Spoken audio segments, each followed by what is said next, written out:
Challenge Navodaya ತರಬೇತಿ ಕೇಂದ್ರ ಗಾಂಧಿನಗರ ಧಾರವಾಡದವರ ವತಿಯಿಂದ ನಡೆಸುವ ಚಾಲೆಂಜ್ ಟ್ಯಾಲೆಂಟ್ ಅವಾರ್ಡ್ 2026-27ನೆಯ ಸಾಲಿನ ಬಡ ಮತ್ತು ಪ್ರತಿಭಾವಂತ ವಿದ್ಯಾರ್ಥಿಗಳು ಈ ಪರೀಕ್ಷೆಯಲ್ಲಿ ಭಾಗವಹಿಸಿ ಮತ್ತು ಬಹುಮಾನವನ್ನು ಗೆಲ್ಲುವುದರ ಮೂಲಕ ಭಾರೀ ರಿಯಾಯಿತಿ ದರದಲ್ಲಿ ಪ್ರವೇಶಾತಿಯನ್ನು ಪಡೆಯಬಹುದು.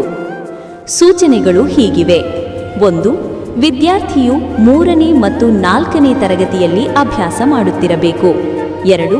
ಮಾರ್ಚ್ 14ರ ಒಳಗಡೆ ₹200 ಫೋನ್ಪೇ ಅಥವಾ ಸ್ಕ್ಯಾನ್ ಮಾಡುವ ಮೂಲಕ ರಿಜಿಸ್ಟ್ರೇಷನ್ ಮಾಡಬೇಕು. 3. ನಿಮ್ಮ ಮಗುವಿನ ಪರೀಕ್ಷಾ ತಯಾರಿಗೆ ಮಾಡೆಲ್ ಕ್ವೆಶ್ಚನ್ ಪೇಪರ್ ಹಾಗೂ PDF ನೋಟ್ಸ್ಗಳನ್ನು ಕಳುಹಿಸಲಾಗುವುದು. 4. 3 ಮತ್ತು 4ನೇ ತರಗತಿಯ ಪಠ್ಯಕ್ರಮ ಜೊತೆಗೆ ಇತರ ವಿಷಯಗಳು, ಪರಿಸರ ಅಧ್ಯಯನ, ಕನ್ನಡ, ಗಣಿತ, ಮಾನಸಿಕ ಸಾಮರ್ಥ್ಯ ಮತ್ತು ಇಂಗ್ಲಿಷ್. 5. ಈ ಬಹುಮಾನ ಪಡೆದ 20 ವಿದ್ಯಾರ್ಥಿಗಳಿಗೆ 6ನೇ ತರಗತಿಯ ಪೂರ್ವ ಪ್ರವೇಶಾತಿ ಪರೀಕ್ಷೆಯ ಉಚಿತ ನವೋದಯ, ಸೈನಿಕ, ಮುರಾರ್ಜಿ ಆದರ್ಶ ವಿದ್ಯಾಲಯಗಳ ಪರೀಕ್ಷಾ ಪೂರ್ವ ತರಬೇತಿಯನ್ನು ನೀಡಲಾಗುವುದು. ಊಟ ಮತ್ತು ವಸತಿ ಫೀಸ್ ಮಾತ್ರ ಭರಿಸತಕ್ಕಿದ್ದು. ಹೆಚ್ಚಿನ ಮಾಹಿತಿಗಾಗಿ ಇಂದೇ ಸಂಪರ್ಕಿಸಿ 9164799642.